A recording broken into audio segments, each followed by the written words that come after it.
Online class में welcome. ठीक है, आज कुछ और महत्वपूर्ण प्रश्नों को लेकर आए हैं आपके सामने। ठीक है, कुछ विमाओं के हैं। ठीक है, अलग अलग टॉपिक से आज सवाल मिक्स सवाल को लेकर आए हैं और आपकी दृष्टि से, परीक्षाओं की दृष्टि से बहुत ही महत्वपूर्ण सवाल है। ठीक है, अंत तक बने रहिए क्लास में। ठीक है, और अपने दोस्तों के साथ भी शेयर करते रहिए।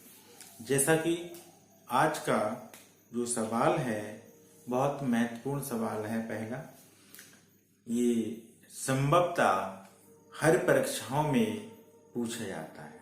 ठीक है, आया भी हुआ है, हर परीक्षाओं में आया हुआ सवाल है। ठीक है, यह श्यानता गुणांक का विमीय सूत्र क्या है? क्वेश्चन फर्स्ट है आज का, श्यानता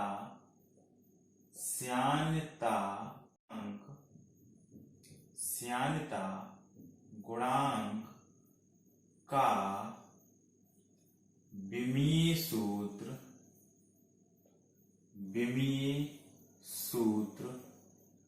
क्या है? ऑप्शन है, ऑप्शन दे रहे हैं यहां पर, आप बताने का प्रयास करना। ml_1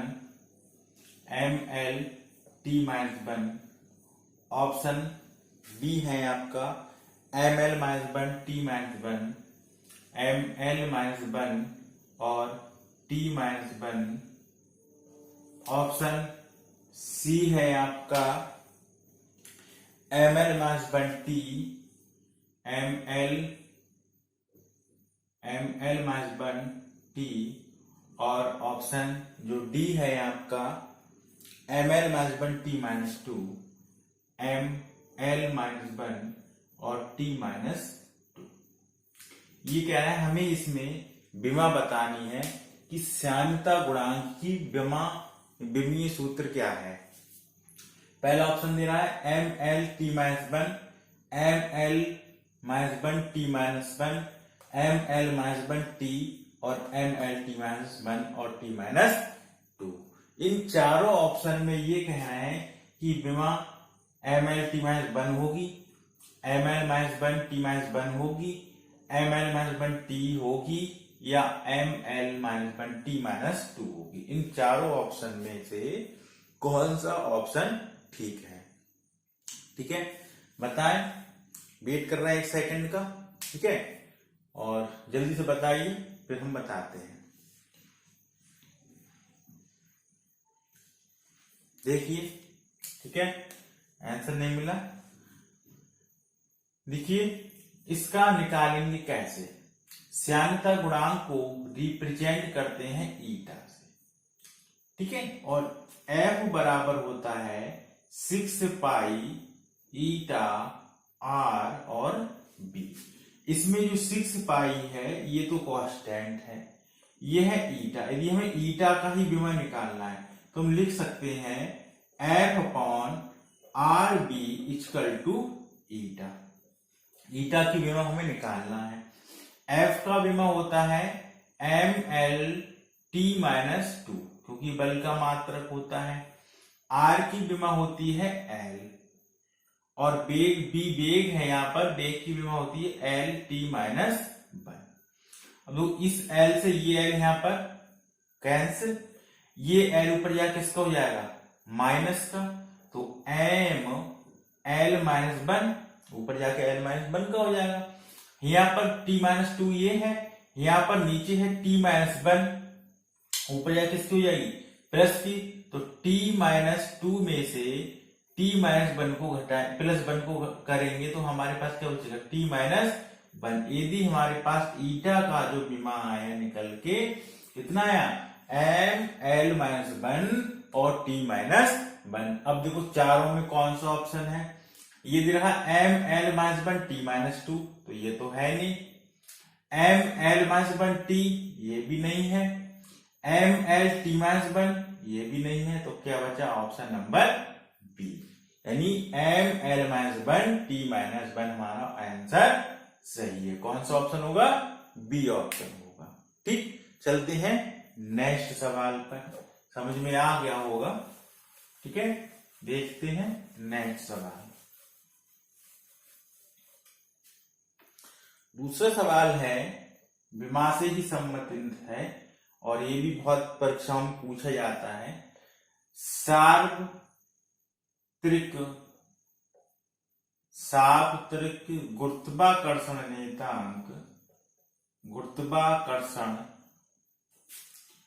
नेतांक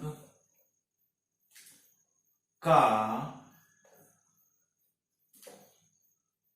विमीय सूत्र है। ऑप्शन दिया है, ऑप्शन ए है ml2t-2, ml2 और t-2। ऑप्शन नंबर बी है ml-1 m-1 l3, ठीक है, और t-2, ये ब्रैकेट लगा लें इस पर, सॉरी।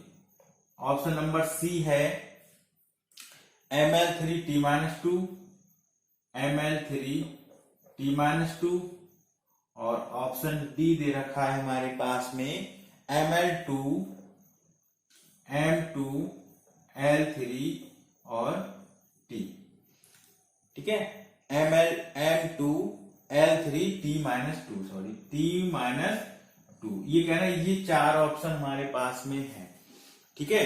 तो ये कह रहे हैं हमारे पास में कि इसमें से कौन सा ऑप्शन सही है।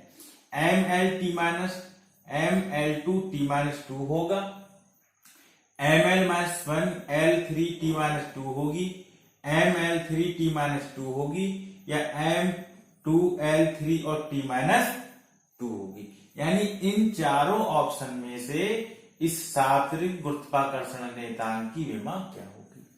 अब इस सार्वत्रिक गुरुत्वाकर्षण नेतांक की जो रिप्रेजेंट करते हैं वो करते हैं जी से, और न्यूटन के फार्मूले से आप जानते हो F बराबर होता है G m1 m2 upon r²। हम ये तो जानते हैं। G निकालना है तो हम लिख सकते हैं क्या, G बराबर लिख सकते हैं FR² upon m1 into m2। G की विमा निकालनी। F किसका मात्रक है, बल का संकेत है, और बल की विमा क्या होती है mlt-2 क्या होती है, और L की विमा क्या होती है L2, लंबाई की दूरी की विमा क्या होगी त्रिज्या की L, और 2 है स्क्वायर तो कितना L2 अपॉन द्रव्यमान की विमा क्या होगी m, और दूसरी द्रव्यमान की यानी कितना हो जाएगा m2। अब देखिए ऊपर इसको ले जाए तो m की पावर 2 नीचे है, ऊपर या किसको माइनस की और प्लस की है, या एक m से एक m कैंसिल करके ऊपर क्या m-1, और l की पावर 2 ये है, l की पावर 1 ये, तो क्या पाए l की पावर 3, और t यहाँ है नहीं तो t की पावर क्या आएगी -2। अब देखो यहाँ पर हमें ऑप्शन मिल रहा है ml-1 l3 t-2, हमारी बी ऑप्शन यहाँ पर सही होगा।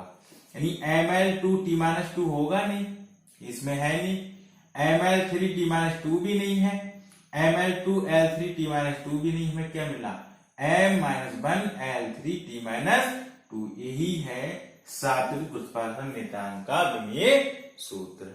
बहुत महत्वपूर्ण है, हर परीक्षाओं में पूछा जाता है, ठीक है। Option number B. आगे चलते हैं नेक्स्ट सवाल, ठीक है, देखते हैं। बहुत ही अच्छा सवाल है आपके लिए, ठीक है, ग्राफ से संबंधित है।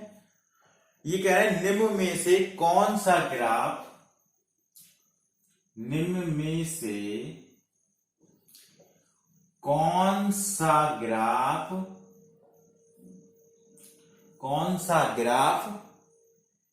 वस्तु की एक समान गति प्रदर्शित करता है। करता है, ये हमें निकालना है। ऑप्शन दे रखे हैं, ऑप्शन नंबर ए ये है, यहां पर है ये समय और ये यहां पर है स्थिति। क्या है? स्थिति, पोजीशन। ठीक है, और ये भी है। ठीक, ये स्थिति को दर्शा रहा है और ये टाइम को दर्शा रहा है। ऑप्शन नंबर बी में है, ठीक है, ये है वेग और ये है समय। ठीक है, बल्कि यहां पर हम लेते हैं ऑप्शन नंबर बी। ठीक है, यहां पर लेते हैं, ये है समय और ये है वेग। ठीक है, और ये ऐसे करके दर्शाना है, स्ट्रेट लाइन। ठीक है, ऑप्शन नंबर सी यहां पर ले लीजिए, ये चलो इधर ले लो ऑप्शन नंबर सी, बल्कि यहीं पर लो ऑप्शन नंबर सी। ठीक है, ये है, ये दिखा रहा है समय, ये है वेग। ठीक है, और ऑप्शन नंबर ये है। ठीक है, स्ट्रेट लाइन है। ठीक, ये ऑप्शन नंबर डी, ये वेग है, इधर समय है। ठीक है, और ये ग्राफ ऐसे डाउन हो रहा है। अब कह रहे हैं इन चारों में से, इसको मान ले डी, ये है ए, बी, सी और डी। ये कह रहे हैं निम्न में से कौन सा ग्राफ वस्तु की एक समान गति प्रदर्शित करता है। एक समान गति यानी गति लगातार कैसी हो? चलती रहे, कांस्टेंट हो। एक समान मतलब परिवर्तन ना हो। तो कौन सी गति इसमें है? ये स्थिति है और ये समय है, तो पहला ग्राफ सही होगा। दूसरा दिखा रहा है वेग और समय, स्ट्रेट लाइन दिखा रहा है, सरल रेखीय दिखा रहा है, ये होगा। वेग समय, ये कांस्टेंट वैल्यू दिखा रहा है, ये सी ऑप्शन होगा। या ये गिरते हुए सब वेग दिखा रहा है, डाउन हो रहा है ऊपर से नीचे की तरफ। ठीक है, तो यहाँ पर कौन सा होगा? वेग या डी ऑप्शन होगा। तो आपका देखो कौन सा वस्तु, अब वस्तु एक समान गति करती है, तो एक समान गति में क्या हो, यानी समय के साथ में वस्तु की गति में कोई परिवर्तन ना होता हो। ठीक है, इसका मतलब वेग हमारा क्या होगा? समय के साथ में। ठीक है, समय बढ़ेगा लेकिन वेग पर कोई परिवर्तन ना हो, यानी वेग तो क्या करेगा? यहां पर कांस्टेंट रहेगा, कोई परिवर्तन नहीं होगा। भाई एक समान गति के वेग समान होगा, वेग समान होगा तभी गति समान होगी, लेकिन टाइम बढ़े से अलग अलग। T1 माने T1 में वो 2 किलोमीटर गया, T2 समय में भी 2 किलोमीटर गया। ठीक है, T3 में भी 2 किलोमीटर गया, यानी कहने मतलब उसमें चाल जो उसकी रही कैसी रही? समान रही, यानी उसका वेग कैसा रहा? यानी समय तो बदला लेकिन परिवर्तन उसमें कुछ नहीं हुआ वेग में। तो इसलिए कौन सा होगा इसमें? ऑप्शन नंबर आपको कौन सा लग रहा था? कांस्टेंट कौन दिखा रहा है? ये तो सरल रेखा दिखा रहा है, ये दिखा रहा है समान गति, लेकिन ये क्या दिखा रहा है? पोजीशन यानी स्थिति, विस्थापन दिखा रहा है। ये वेग में तो कांस्टेंट है नहीं, यानी समय के साथ वेग क्या हो रहा है? घट रहा है, तो ये तो होगा नहीं। ठीक है, ये भी नहीं होगा, तो बचा क्या? ऑप्शन नंबर सी, यानी वेग और समय जो हमें दिखा गया, इन दोनों के बीच का जो ग्राफ होगा वो ही यहाँ पर क्या होगा? Right answer. तो क्वेश्चन नंबर आज के 3 का कौन सा सही है? सी ऑप्शन सही है। ठीक है, आगे बढ़ते हैं। बहुत ही अच्छा सवाल था, संभवतः सभी परीक्षाओं में आया हुआ सवाल है। अगला सवाल ये है, किसी वस्तु द्वारा तय की गई दूरी, किसी वस्तु द्वारा तय की गई दूरी समय के अनुक्रमानुपाती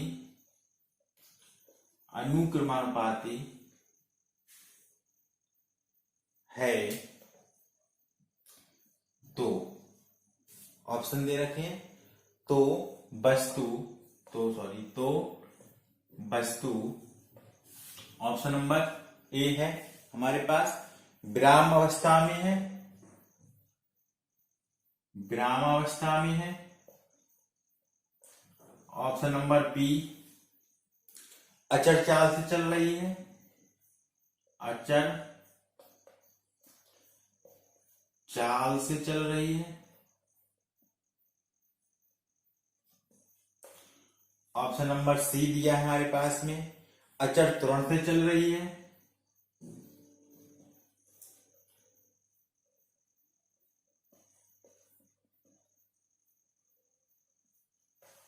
और ऑप्शन नंबर डी है हमारे पास में, अचर वेग से चल रही है। अचर वेग से चल रही है। ठीक, ये कह रहे हैं, ध्यान दें, ये कह रहे हैं किसी वस्तु द्वारा तय की गई दूरी समय के अनुक्रमानुपाती है। यानी चली गई जो दूरी s है वो अनुक्रमानुपाती है किसके? समय के। तो वस्तु विरामावस्था में होगी, अचर चाल से चल रही है, अचर त्वरण से चल रही है, या अचर वेग से चल रही है, ये हमें निकालना। तो देखो विराम अवस्था में तो होगी नहीं, ये तो गलत हो गया हमारा। 3 ऑप्शन बचे, ठीक है, कि अचर वेग से चल रही है, अचर त्वरण से चल रही है, या अचर चाल से चल रही है। अब देखो किसके साथ में है? एस समानुपाती किसके है? टी के। ठीक है, यानी समय के साथ दूरी क्या होगी? परिवर्तित होगी। ठीक है, यानी जैसे जैसे समय बढ़ेगा वैसे वैसे क्या बढ़ेगी? दूरी बढ़ेगी। ठीक, यानी जब समय बदलेगा तो दूरी भी क्या होगी? बदलेगी, क्योंकि ये कह रहे हैं इसके अनुक्रमानुपाती है। किसके? दूरी के। तो किसी वस्तु द्वारा तय की गई दूरी, यानी कोई भी वस्तु है उसको क्या कर रहे हैं? दूरी तय कर रही है।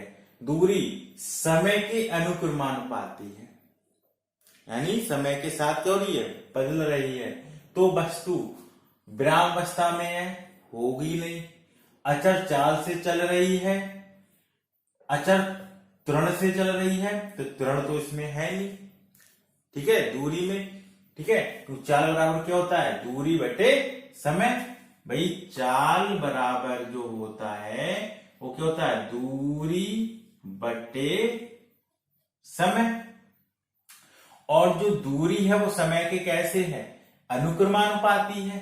यानी जो दूरी है, ठीक है, वो समय के कैसे है? अनुक्रमानुपाती है। जो दूरी है वो समय कैसे? अनुक्रमानुपाती। यानी यहां पर हम ये भी कह सकते हैं क्या? दूरी क्या आएगा? दूरी बराबर क्या होगा? चाल गुणा समय। क्या होगा? चाल गुणा समय। ठीक है, तो अब चाल जो यहां पर है, ठीक है, वो कैसी होगी? चर होगी या अचर होगी? यानी चाल यहां पर क्या होगी? कांस्टेंट होगी। चाल क्या होगी? कांस्टेंट होगी। तो त्वरण तो है नहीं, तो त्वरण भी नहीं होगा। वेग भी नहीं है, तो वेग भी नहीं होगा। संबंध कितना बचा? चाल दूरी। तो यानी ऑप्शन नंबर आपका कौन सा सही होगा? बी ऑप्शन बिल्कुल सही ऑप्शन है। यानी अचर चाल से चल रही है, यानी कोई भी परिवर्तन नहीं हो रहा है उसमें, क्योंकि वो समय के कैसे है? अनुक्रमानुपाती है। ठीक है, क्लियर? नेक्स्ट सवाल देखते हैं। आंसर देते रहिए यदि आते हैं तो। ठीक है, बहुत ही अच्छा सवाल है। सवाल ये है, यदि ए क्रॉस बी बराबर है वेक्टर ए डॉट बी के, ठीक है, तब ए तथा बी के बीच, तब ए तथा बी के बीच कोण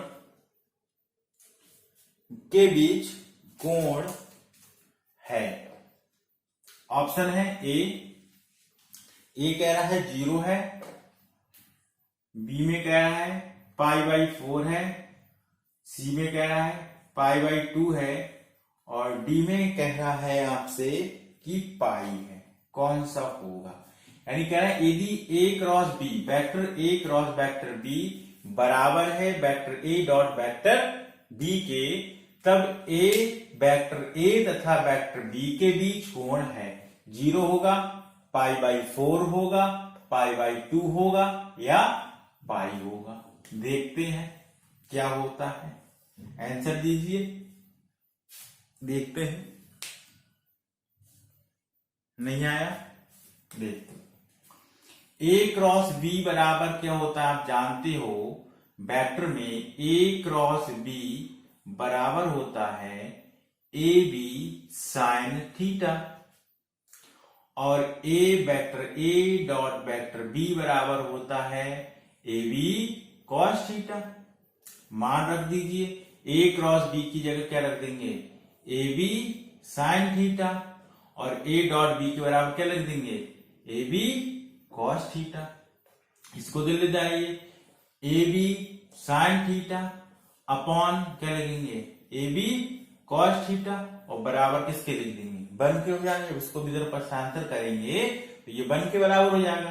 ए बी से A B cancel, sine theta पर कॉस थीटा क्या होता है टेन थीटा, और टेन थीटा बराबर क्या वन, और टेन थीटा बराबर ये किसने का मान होता है टेन 45 का मान, तो टेन से टेन कैंसिल, तो थीटा बराबर कितना बनेगा 45 डिग्री, और इसी 45 को हम क्या कहते हैं π/4।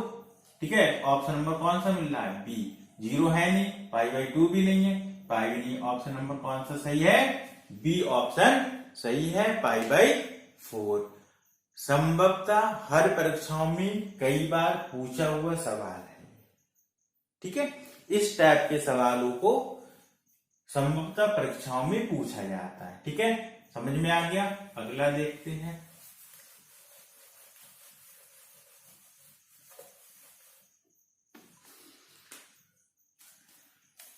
देखिए अधिकतम, अगला सवाल, अधिकतम परास के लिए अगला सवाल है, अधिकतम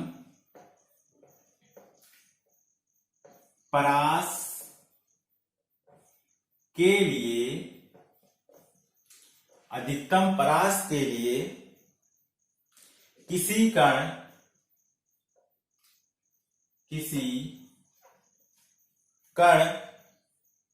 का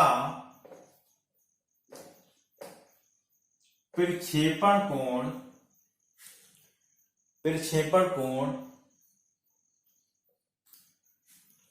होना चाहिए।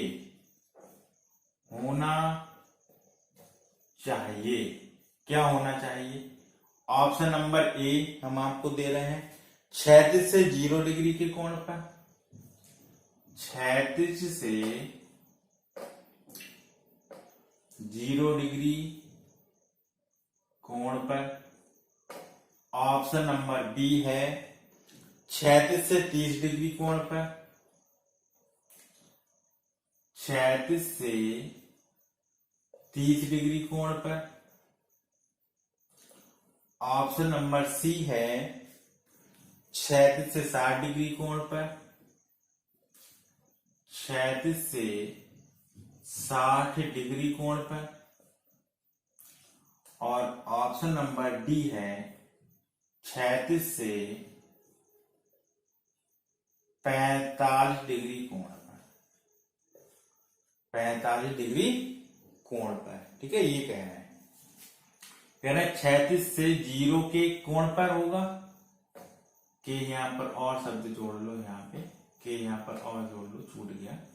क्षैतिज से 0 डिग्री के कोण पर, ये कह रहे हैं अधिकतम परास के लिए किसी कोण का प्रक्षेपण कोण कितना होना चाहिए, क्षैतिज से 0 डिग्री के कोण पर होना चाहिए, क्षैतिज से 30 डिग्री के कोण पर होना चाहिए, क्षैतिज से 60 डिग्री के कोण पर होना चाहिए, या क्षैतिज से 45 डिग्री के कोण पर होना चाहिए, ये कह रहे हैं। तो देखो क्षैतिज से 0 डिग्री पर तो अधिकतम होगा नहीं। देखो कैसे, परास का फार्मूला होता है R बराबर u² साइन 2 थीटा अपॉन जी। ठीक, अब अधिकतम परास कह रहा है, कितना अधिकतम परास। ठीक है, अब देखो यदि हम साइन 0 का मान रखें, साइन जीरो का मान रखें तो साइन जीरो का ये जीरो पूरा हो जाएगा, और साइन जीरो का मान क्या होता है? जीरो। तो ये पूरी टर्म्स जीरो, यानी ये नहीं होगा।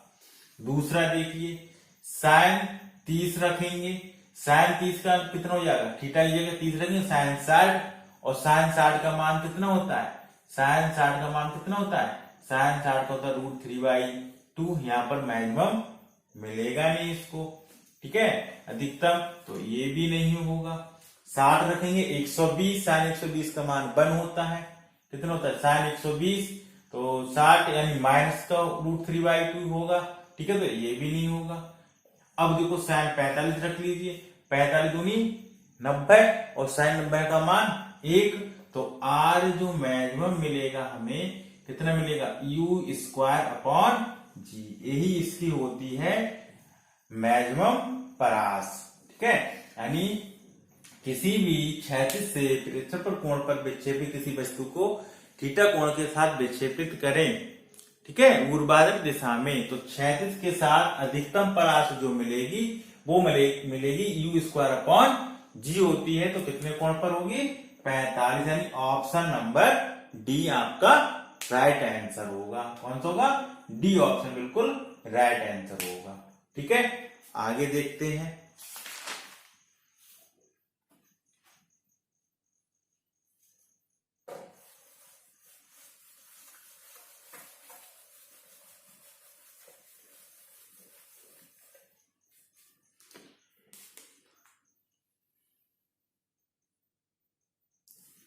दो वस्तुओं, आज का अगला सवाल, दो वस्तुओं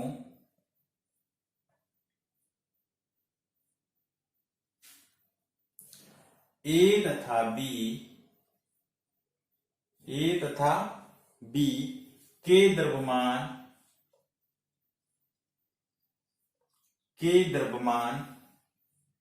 2 किलोग्राम, इधर लेके हैं, 2 किलोग्राम बा 10 किलोग्राम हैं। वे एक ही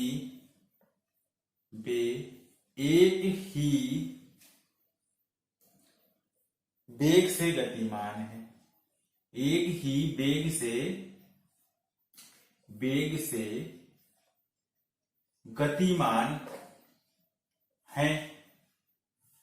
ए तथा बी, ए व बी के संवेगों का अनुपात होगा। ऑप्शन है, ए ऑप्शन है 1:1, बी ऑप्शन है 1:5, सी ऑप्शन है 5:1, और जो डी ऑप्शन है वो 1:25। यानी कह रहे हैं दो वस्तुओं ए तथा बी के द्रव्यमान 2 किलोग्राम व 10 किलोग्राम है, वे एक ही वेग से गतिमान है, यानी वेग उनका समान है। ए व बी के संवेगों का अनुपात क्या होगा? यानी संवेग का अनुपात पूछ रहा है, निकालिए, ठीक है। वेट कर रहे हैं, फिर हम आपको अभी बताते हैं।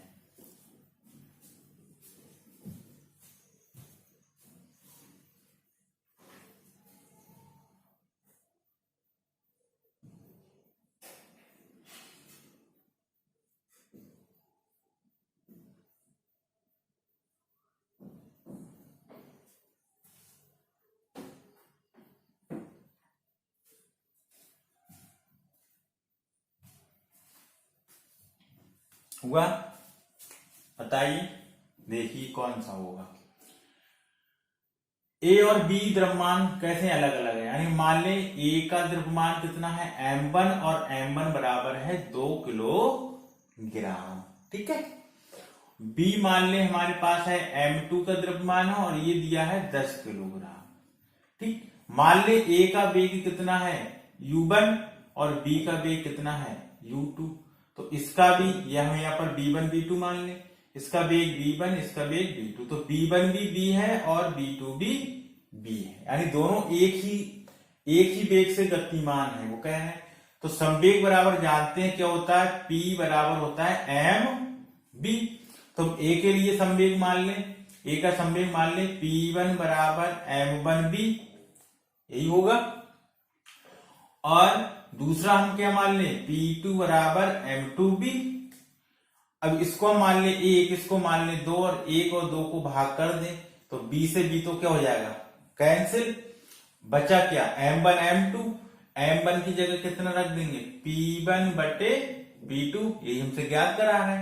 m1 कितना है 2 किलोग्राम, m2 कितना है 10, 2 एकन 2, 2 पंजे 10, यानी P1 रेशियो P2 1:5। देखो कहीं है आंसर इसमें, यह है 1:1 नहीं होगा, 5:1 नहीं होगा, 1:2 25 नहीं होगा, यानी ऑप्शन नंबर बी ही सही होगा, 1:25।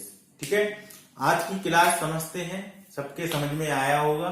बहुत ही महत्वपूर्ण सवालों को आज हम लेकर आए थे। ठीक है, ये वो सवाल लेकर आए हैं जो संभवतः हर परीक्षाओं में, ठीक है, आए हुए सवाल हैं, कई बार आए हुए सवाल हैं। क्लास तक जुड़े रहिए, अपने और भी दोस्तों के साथ क्लास को शेयर करते रहिए। ठीक है, अब मिलते हैं कल। ठीक है, कल इससे भी अच्छे महत्वपूर्ण, जो बहुत ही ज्यादा महत्वपूर्ण है, कुछ और भी सवालों को लेकर आएंगे। ठीक है, जब तक के लिए नमस्कार।